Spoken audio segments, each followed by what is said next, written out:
This is part 2 of a 2-part series. If you missed part 1, we have a link to part 1 right up there. Check it out, and please come back and watch this video.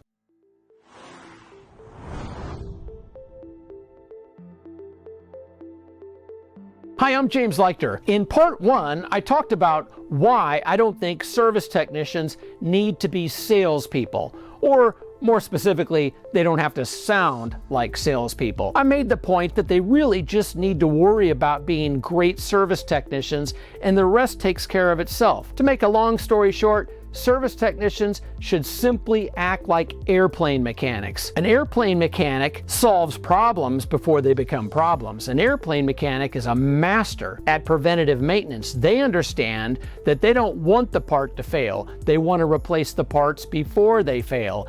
And if we did that in our industry, everything would take care of itself.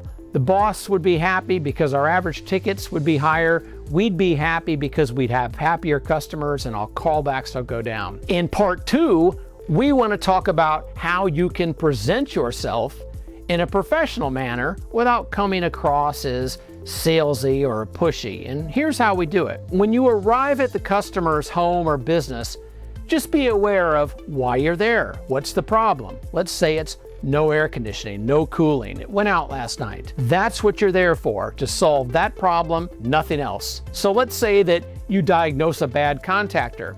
You inform the customer, you have a bad contactor, give them the details, and resolve that problem. Your objective is to present them with the absolutely required repairs to get their system back to the way it was right before it failed. No better, no worse. Once you've done that work, you've had a chance to make the customer comfortable, prove yourself. Now you're more legitimate. Now it's time to look the entire system over, evaluate the system for other legitimate repair opportunities. Suppose now that you've detected that the evaporator coil is dirty. Maybe the condensing unit coil is dirty. That's not the reason why the unit failed a few hours back. But these are things that absolutely need to be addressed for the system to continue to run reliably and efficiently. Explain those things. Just explain it just like that. I did the bare minimum to get you running.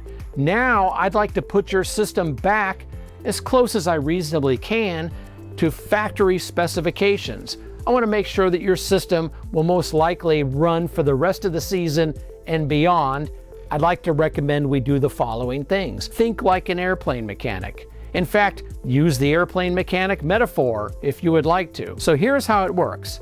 Step 1, after assessing their system thoroughly, present them with the absolute minimum required repairs to get the system back up and running and address their complaint, the reason why you came out. Step number 2, now you've ran the system, you've assessed it.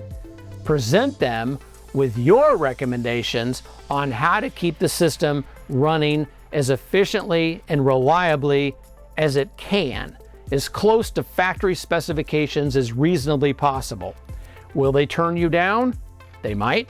Will they say yes? They might. You'll get a little of both. But just be sure to document everything you've said, because if you come back later to solve a problem that you predicted would happen, they're going to think that you are a highly competent technician, and you will be the one that they want in their business or their home every day in the future. So now you know how to present yourself in a more professional manner without ever sounding pushy or salesy. I'm James Leichter, president of Aptora. I make a lot of videos like this. If you're interested in them, just hit the like and subscribe buttons and you will get notifications when we produce other videos. If you have any questions or comments, I would love to see them.